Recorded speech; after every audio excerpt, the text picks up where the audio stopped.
మనం ఈరోజు తెలంగాణలో ఉన్న కొన్ని చారిత్రక ప్రదేశాల గురించి మనం చర్చిద్దాం. సో ఈ చారిత్రక ప్రదేశాలు అనగానే మనం ఏమంటామంటే కొన్ని కోటలు కావచ్చు, లేకపోతే కొన్ని దేవాలయాలు కావచ్చు. సో వీటికి సంబంధించిన వాటికి దేవాలయాలు అంటే కేవలం హిందూ మతానికే కాకుండా ఇతర మతాలకు సంబంధించిన ముఖ్యమైన ప్రదేశాలు కూడా మనకు రావచ్చు. సో ఎగ్జాంపుల్ మనం తీసుకోవాల్సి వచ్చినప్పుడు ఇందులో ఫోర్ట్స్ అనేటివి ఒకటి తీసుకుంటాం, అంటే FORTS ఫోర్ట్స్. సో ఫోర్ట్స్ అనేటివి కోటలు. తెలంగాణ అంటేనే కోటలకు నిలయం ఒక రకంగా చెప్పాలి అంటే.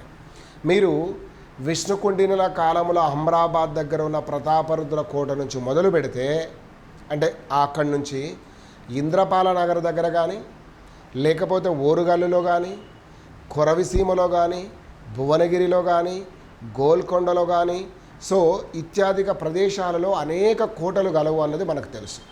సో అలా మనం చూసుకుంటూ వస్తే ఒకటి కోటలు, రెండవది వచ్చే వరకు ప్రధానంగా ఇక్కడ మందిరాలు అనేటివి ఉన్నాయి, కొన్ని టెంపుల్స్. సో ఈ టెంపుల్స్ హిందూ టెంపుల్స్ అవ్వచ్చు, లేదా కొన్ని బుద్ధిస్ట్ స్ట్రెయిన్స్ కావచ్చు, జైన్స్ కావచ్చు, ఆ తర్వాత మనకు ఈ యొక్క క్రిస్టియన్స్ కావచ్చు, సిక్కులకు సంబంధించినవి కూడా కావచ్చు, ఇంకా ఇతరాత్ర ఉన్నాయి కూడా మనం చూద్దాం. సో ముస్లింలవి కూడా మనం ప్రధానంగా ఎట్లాగో చూస్తాం కాబట్టి సో ఇవి ఉన్నాయి అనుకుందాం. తర్వాత మందిరాల తర్వాత కోటలు, మందిరాలు మరియు ముఖ్యమైన కొన్ని ప్రదేశాలు కూడా ఏమైనా ఉంటే కూడా మనం చూడాల్సి వస్తుంది. రైట్, కోటలు అనుకునే వరకే మీకు ఇందాకే చెప్పాను. ఎగ్జాంపుల్ మనము ఒక ప్రధానంగా మనకు పరిచయం ఉన్న కోటతోటే మొదలు పెడదాం.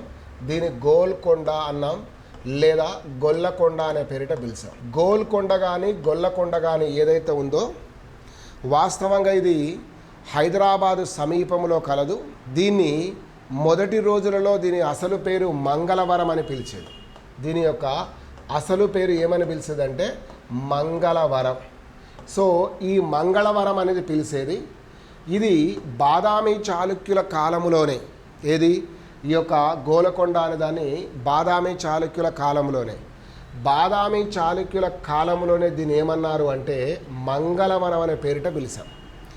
ఈ బాదామి చాళుక్యుల కాలంలోనే ఈ మంగళవరం కోటను నిర్మించడం జరిగింది. అంటే ఆ ఇప్పుడున్న ఏదైతే ఉందో దానిపైన ఒక కట్టడాన్ని మొట్టమొదటిగా కోటను నిర్మించింది మాత్రం వీరి కాలంలోనే, అది బాదామి చాళుక్యుల కాలంలో అంటాం.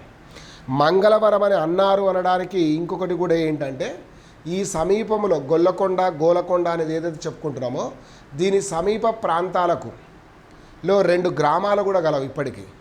వాటిని ఒకటి చిన్న మంగళారం, రెండవది పెద్ద మంగళారం అనే పేరిట కూడా పిలుస్తాం. ఈ చిన్న మంగళారం, పెద్ద మంగళారం అని చెప్పుకుంటున్న ఈ యొక్క పట్టణాలకు కనుక గ్రామాలకు కనుక వస్తే దాని సమీపంలో ఉంది కాబట్టి బహుశా దీన్ని మంగళవరం అన్నారేమో మనకు తెలియదు, అయి ఉండవచ్చు.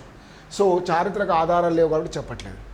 దీని తర్వాత బాదామి చాళుక్యుల తర్వాత ఈ ప్రాంతంలో పరిపాలించిన రాష్ట్రకూటులు కొంతకాలం కావచ్చు, వారి తర్వాత వచ్చిన ఇతర పాలకులు కళ్యాణ చాళుక్యుల వంటి వారు కావచ్చు, మళ్ళీ కాకతీయుల కాలంలో కూడా ఇది గొల్లకొండగానే కొనసాగింది అని చెప్పుకోవచ్చు. కాకతీయుల అనంతరం దీన్ని ఈ యొక్క బహమనీ సుల్తానుల ఆధీనంలోకి వెళ్ళింది. బహమనీ సుల్తానుల ఆధీనంలోకి వెళ్ళిన తర్వాత బహమనీ సుల్తానుల కాలంలో ఈ గొల్లకొండ పైన ఒక కట్టడాన్ని నిర్మించారు అన్నది తెలుసు. ఈ గొల్లకొండ పైన నిర్మించిన కట్టడాన్ని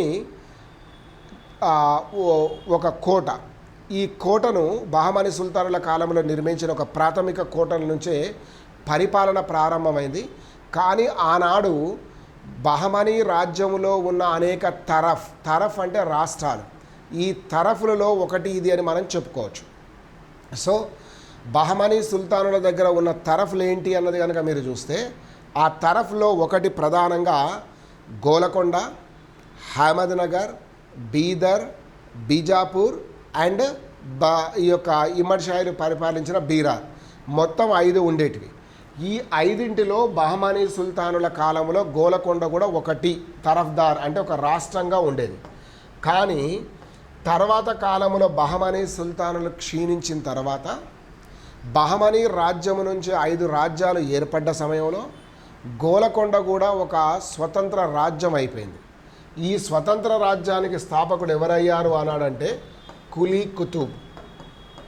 అందుకే ఈ కులీ కుతుబ్ షాహీలు అని చెప్తాం.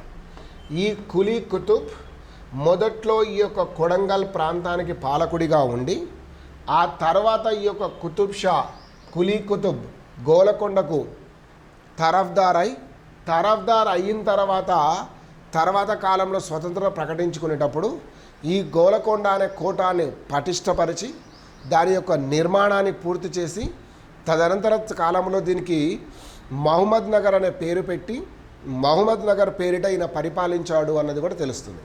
సో గోలకొండకు ఎన్ని పేర్లు కనిపించాయి మీకంటే, 1 మంగళవరం, 2 కాకతీయుల కాలంలో నుంచే దీన్ని గోలకొండ అన్నాం, మరి తర్వాత కాలంలో మహమ్మద్ నగర్ అన్నాం, ఈనాడు కూడా అది గోలకొండ అనే పేరిట మీకు వినిపిస్తుంది ఒక పేరు అన్నది మనం చూసాం.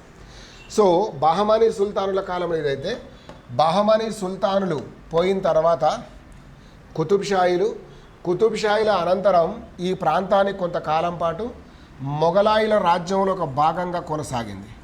కానీ మొఘలాయిల రాజ్యంలో ఇది భాగంగా కొనసాగేటప్పుడు ఏదైతే ఉందో ఈ యొక్క కుతుబ్ షా అనే గోలకొండ ప్రాంతం ఇది స్వతంత్రంగా కాకుండా దీన్ని తీసుకొని వెళ్ళి మనం దేవగిరి లేదా